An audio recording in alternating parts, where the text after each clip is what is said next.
The book Sister narrates the life story of a princess named Kim Yo Jong, the sister of the current leader of North Korea. A princess who, in the most repressive communist regime in the world, heads the regime's propaganda apparatus, a woman with a cold, commanding smile and the confidence of one whom her father called Princess Sweetheart, but whom others know as the Evil Woman. This book aims to shed light on the dark corners behind the power of Kim Yo Jong, but the subject of the book is not only the sister. It also introduces the Princess of Pyongyang and provides a deeper understanding of North Korea, its internal and foreign policies, and the relationships that shape its power structure. The book, written by Mr. Sung-Yoon Lee, a researcher and expert on North Korean developments, was published in 2023. Let's dive into the summary.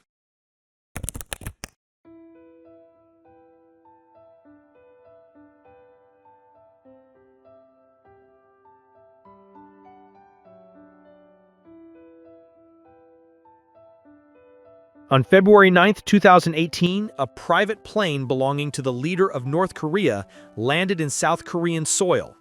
Since the end of the Korean War in 1950, no member of the North Korean royal family had set foot in South Korea. However, 58 years later, a North Korean delegation entered the Southern Territory, headed by a woman with strength and arrogance, Kim Yo Jong, the sister of the North Korean leader. She was scheduled to attend the opening ceremony of the Winter Olympics hosted in South Korea. On the first evening of the North Korean delegation's visit, they met with the president of South Korea. Though it may have just been for a commemorative photograph, it was still an important moment for both countries. During this visit, the young and mysterious princess from Pyongyang captivated everyone in South Korea, even though she gave no public statements or interviews. People only saw her walking, sitting, eating, talking, smiling, and shaking hands. The press constantly reminded people that this was the first official visit from a member of the North Korean royal family to South Korea. This visit cannot be assessed merely as a simple trip. There were certainly other goals behind it.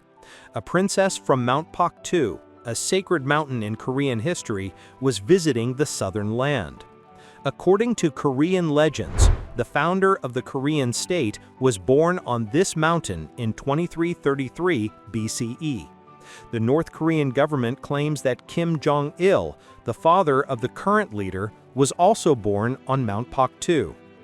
Let's clarify the names of the family for better understanding.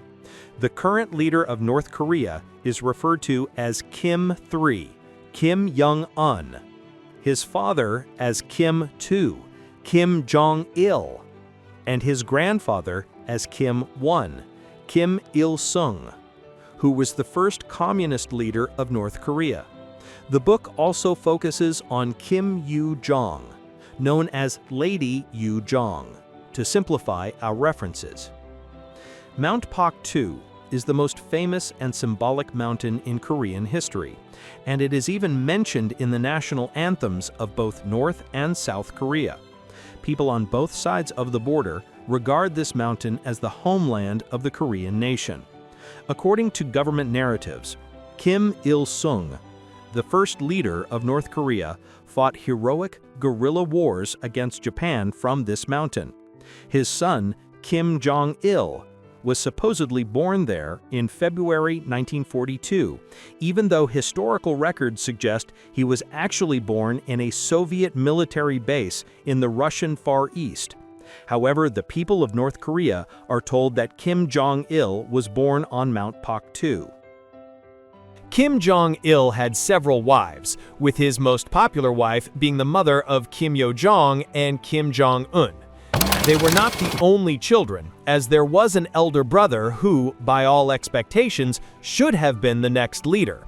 However, this older brother had no interest in politics and preferred to immerse himself in music, spending all his time playing the guitar. Despite attempts by their father to encourage him into leadership, he failed.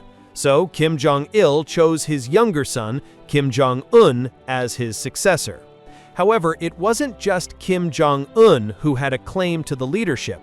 He had a half-brother, who was tragically assassinated in 2017 at Kuala Lumpur International Airport. After Kim Jong-il's death, his son, Kim Jong Un, succeeded him, and none of his other children played any significant role in the government, except for Kim Yo Jong. Kim Jong Un has 3 half-sisters, but they have remained silent and have not participated in politics. However, Kim Yo Jong's story is different. Until 2020, Kim Yo Jong was responsible for managing censorship in the country. Censorship is essentially a ministry tasked with ensuring the correct ideological message is spread to the people and keeping them unaware of the outside world. She performed this task so well that in 2020 she was assigned even more important roles, eventually becoming the de facto deputy leader. By January 2023, she had become a senior spokesperson for North Korea, particularly on issues related to Russia's war with Ukraine. She issued a warning to the United States about the tanks sent to Ukraine, saying they would be torn apart by the Russian military spirit and power. Kim Yo Jong's close relationship with Russia traces back to the days of Stalin, when he chose Kim Il-sung as the leader of North Korea. This relationship has remained strong ever since. In recent years, Kim Yo Jong has effectively taken over her brother's foreign policy, becoming his eyes and ears in global affairs. She has shown herself to be a woman capable of wielding enormous power, not shying away from using nuclear weapons if necessary. In 2022, she threatened South Korea with nuclear bombs if they made any mistake, proving that her gender has never softened her stance or her approach to global diplomacy. Contrary to what South Korean and Western media have portrayed, Kim Yo Jong's soft smile and elegant demeanor do not reflect any willingness to ease North Korea's nuclear ambitions. She has demonstrated that she could be the first female dictator in history, ready to press the nuclear button whenever she chooses. North Korea, from the time it split into 2 countries, has been built on monumental lies, such as claiming that Kim Il-sung liberated Korea from Japanese colonial rule and that the United States was defeated in the Korean War. The most important national celebration in North Korea is Kim Il-sung's birthday, followed by Kim Jong-il's. Kim Jong Un's birthday is also being transformed into a national celebration, following the tradition of his father and grandfather. One of the few defectors from North Korea, a cousin of Kim Jong Un, revealed the details of the power structure within the North Korean government. He explained that the oldest son of Kim Jong-il should have been the 3rd leader of North Korea, but he was sidelined because he failed to meet his father's expectations. After the oldest son's birth, he was immediately given high military ranks like general and marshal, and even as a young child, he was treated as a leader in the making. However, the son was never interested in ruling and focused on his own passions. This led to his ultimate downfall, and Kim Jong-un was selected as his father's successor. Kim Yo Jong, the youngest child and only daughter of Kim Jong-il's primary wife, rose to power, and her role continues to expand in the North Korean power structure. 1 year later, when he was still not yet 9 years old, the war broke out, and the hardships of the war affected his family as well. It should be noted that Kim Il-sung, his father, had not yet come to power, and his family, like the rest of the people of North Korea, was caught in the war and its hardships. With the end of the war in 1953, life showed its bright side to Kim Il-sung's son, Kim Jong-il. And from his early 30s, he began experiencing a royal life as the heir to the throne.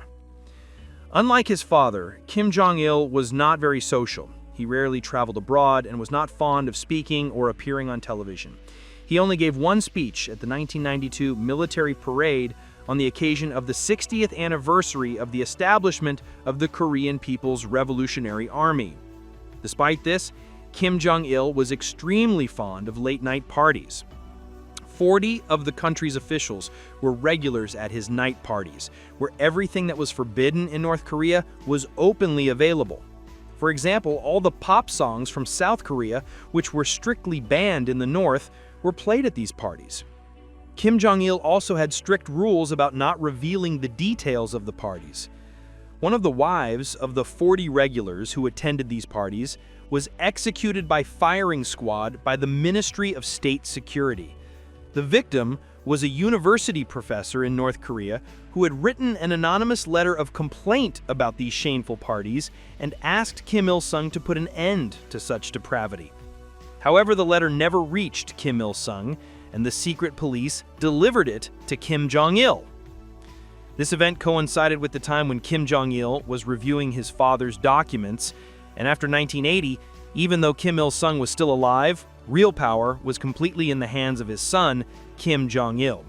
The secret police spent 2 months identifying the writer of the letter. It was difficult for them because the wife of the official who had written the letter had used her left hand to write it in order to disguise her identity. Therefore, her handwriting was not recognizable. Nonetheless, the author of the letter was identified, and guess who executed that unfortunate person? It was his own wife, who killed the writer's wife in front of Kim Jong-il during the execution. When she did, she asked him to end her life as well, as she was now the wife of the enemy of the people. The story became even darker when it was revealed that the one who had likely identified the writer was his wife. Perhaps she had revealed something to him, and he turned her in. In the end, he killed his wife to demonstrate his loyalty to the Kim family.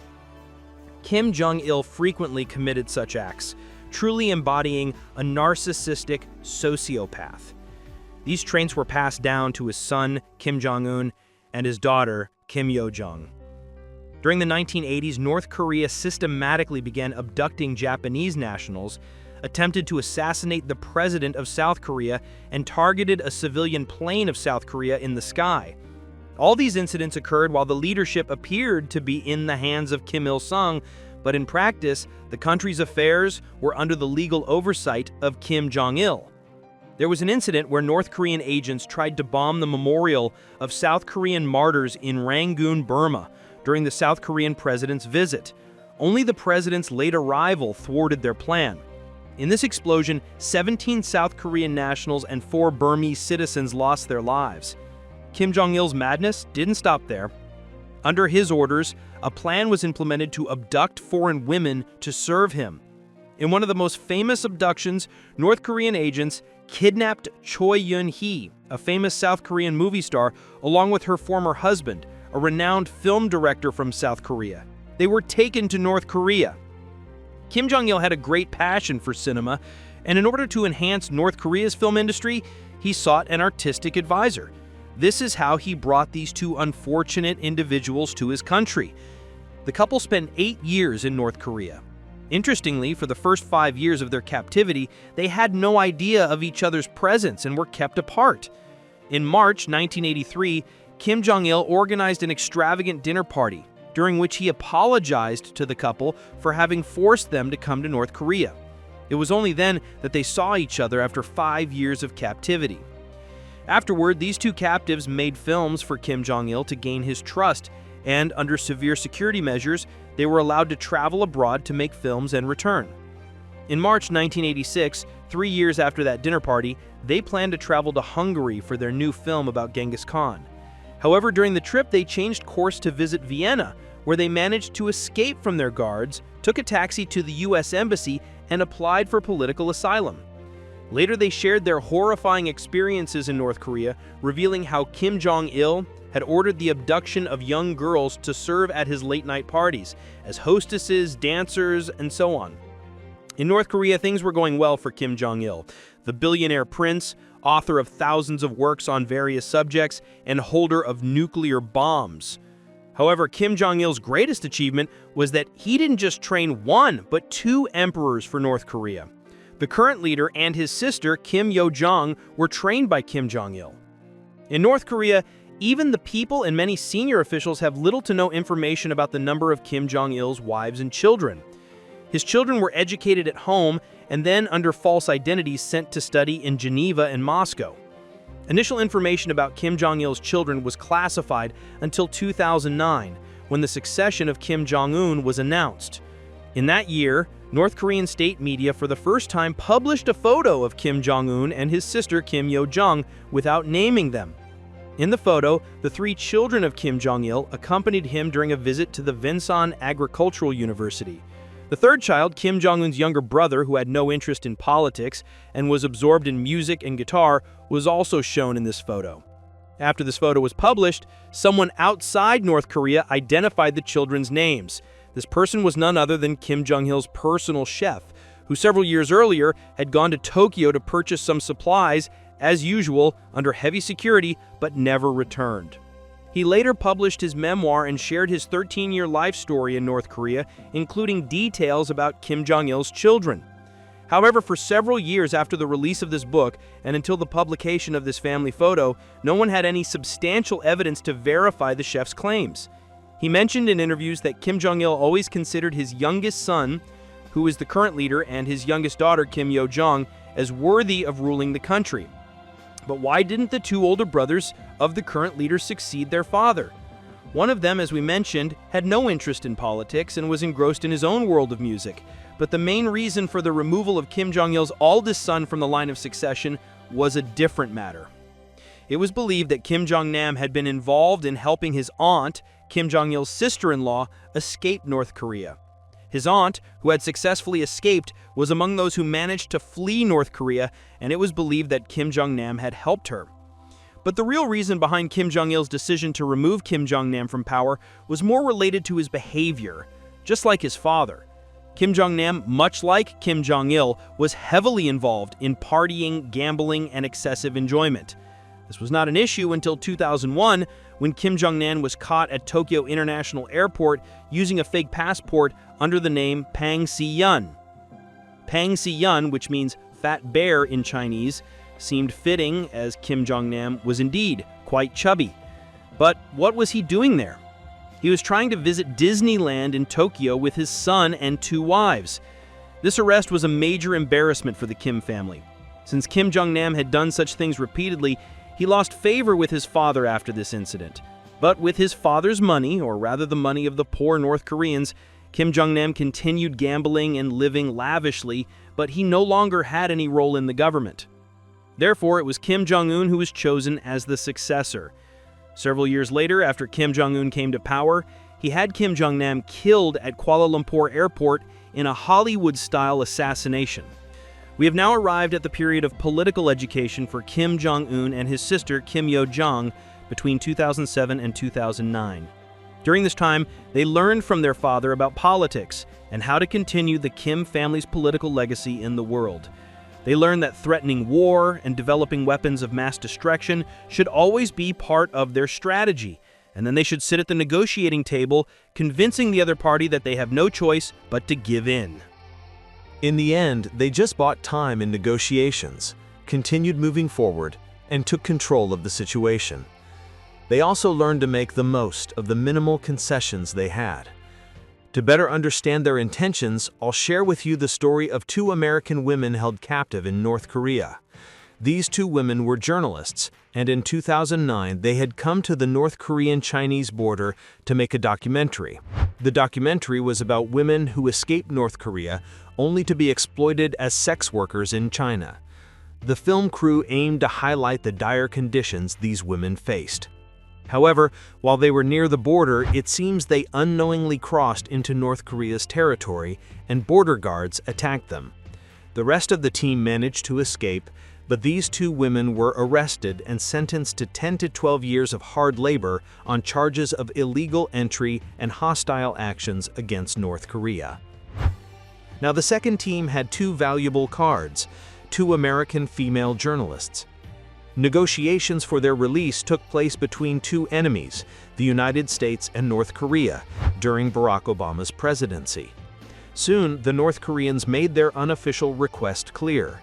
Through intermediaries, they sent a message saying that former President Bill Clinton himself must come to North Korea to retrieve the two journalists. The North Koreans said that they would release the journalists in their country in the presence of Clinton. If the Americans agreed, they would be freed. If not, they would stay in prison for 12 years. Obama wasn't willing to send Clinton and wasn't keen on writing a letter either, but he had no choice and had to agree to a Clinton's visit. Clinton, without Obama's letter, flew to Pyongyang on a private plane. Obama insisted that the U.S. delegation, led by Clinton, not stay in North Korea for more than 3 hours. However, not only did they stay longer than 3 hours, but they had to spend the night in Pyongyang, providing a propaganda boost to the North Korean regime. Interestingly, the cost of landing the U.S. plane in Pyongyang's airport was $97,000 in cash, which the Americans handed over willingly. This landing was arguably the most expensive in aviation history. When Clinton stepped off the plane, a young woman approached them, introduced herself without stating her name, and fluently speaking English, requested that they hand over Obama's letter. However, there was no letter. Clinton cautiously informed the second team about the letter situation, and they reassured him. But when Clinton wanted to leave with the hostages, the second team told him that they had to stay the night for legal procedures. Clinton had no choice but to stay. The next day, a photo op was arranged with Kim Jong-il, and the North Korean press showed a powerful image of their leader with former President Clinton, begging him to release the two journalists. This concluded the incident.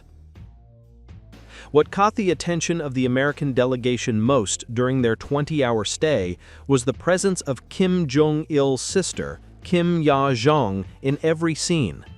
The Americans had hoped to meet Kim Jong Un, the young 25-year-old leader-in-waiting, but he never appeared during their stay. The U.S. delegation was kept looking around but never found the chubby young man they were expecting. Instead, they met the sweet princess, Kim Yo Jong. In any case, this was a lesson in diplomacy, showing how Kim Jong-il taught his children the art of hostage diplomacy, using it as a prelude to testing long-range missiles and nuclear weapons. Not only did this provide immunity for the kidnappers, but it also led foreign officials to go to great lengths to appease the kidnappers. Several years later, under Kim Jong-un's regime, a poor American student named Otto Bornbeer was detained. Otto had entered Pyongyang as part of a student tour and was arrested in January 2016 for allegedly stealing a propaganda poster. This became another bargaining chip for Kim Jong-un and his sister. 4 days later, North Korea conducted another nuclear test and soon tested a long-range missile, all while negotiating Otto's release with the U.S. During this time, the U.S. did not address North Korea's missile activities. Otto spent 17 months in captivity and was handed over to his family in a comatose state.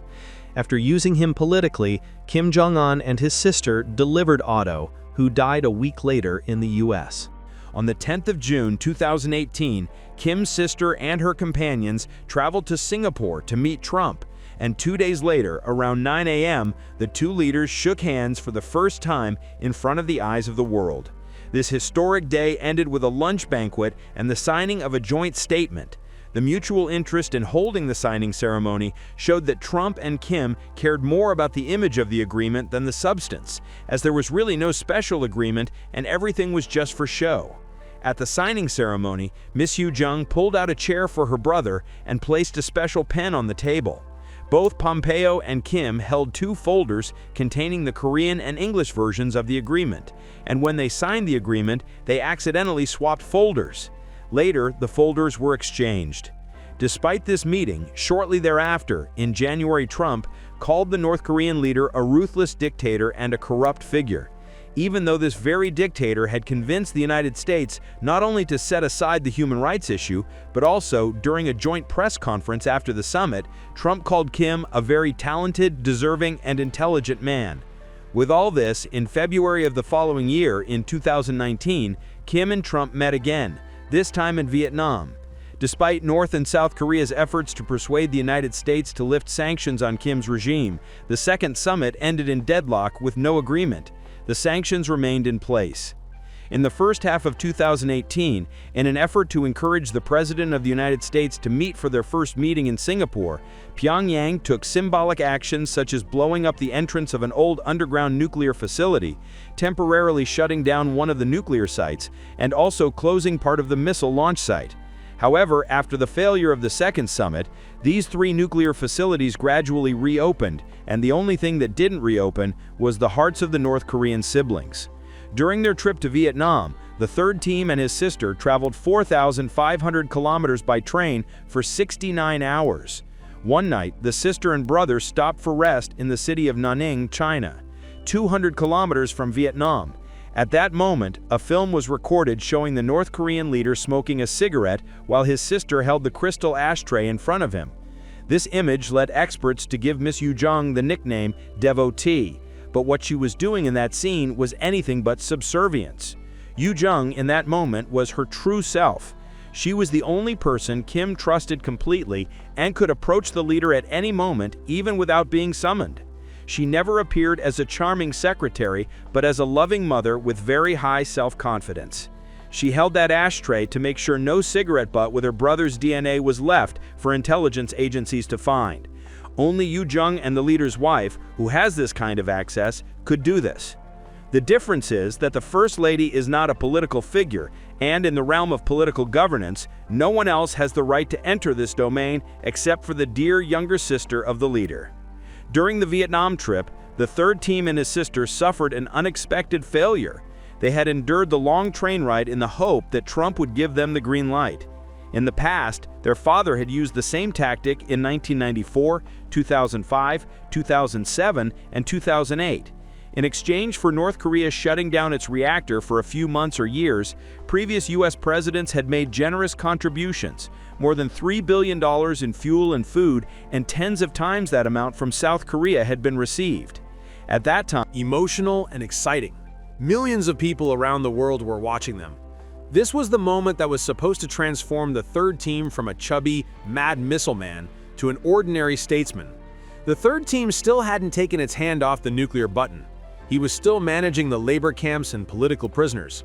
He enjoyed organizing public executions, and over the years had perfected the family business of maximizing strategic deception. But at that moment, it seemed like no one wanted to remember any of this. During this meeting, our president told Miss Yo Jong that she had now become a big star in the South, referring to the events of the Olympics. Both sat out of the sight of the journalists and spoke for 45 minutes. The content of this conversation was never revealed, but professional lip readers were able to discern one word from the mouth of the president: nuclear power plant. Later, our president admitted that during this meeting, he handed Kim a flash drive containing information on building nuclear power plants and the development of North Korea's new economy. At that time, food aid was resumed. Financial sanctions were gradually lifted, and in 2008, North Korea was even temporarily removed from the list of state sponsors of terrorism by the U.S. Department of State. But now there were no such privileges, and they returned empty-handed. When Kim returned to North Korea, he did what other dictator leaders usually do when things don't go according to plan: punish their subordinates. One general was dismissed and exiled to a labor camp, and the senior negotiator with the United States, along with 4 other officials, was executed. Although no source has confirmed or denied these events, reports indicate that they happened. According to reports, the leader's translator for failing to deliver a last-minute proposal to Trump also didn't escape the North Korean leader's wrath and was sent to a labor camp. Despite the failure of the meeting with Trump, Kim and Trump met again for a third time. This was merely a symbolic meeting. Trump visited the demilitarized zone, a famous area between the two Koreas, and became the first U.S. president to step foot on North Korean soil. This meeting didn't bring any significant results for Kim. He had come just to take a few publicity photos before returning to his isolated corner and missile games. Trump also used the meeting for his own PR purposes. After the meeting, North Korea conducted several heavy and light missile tests while the world remained focused on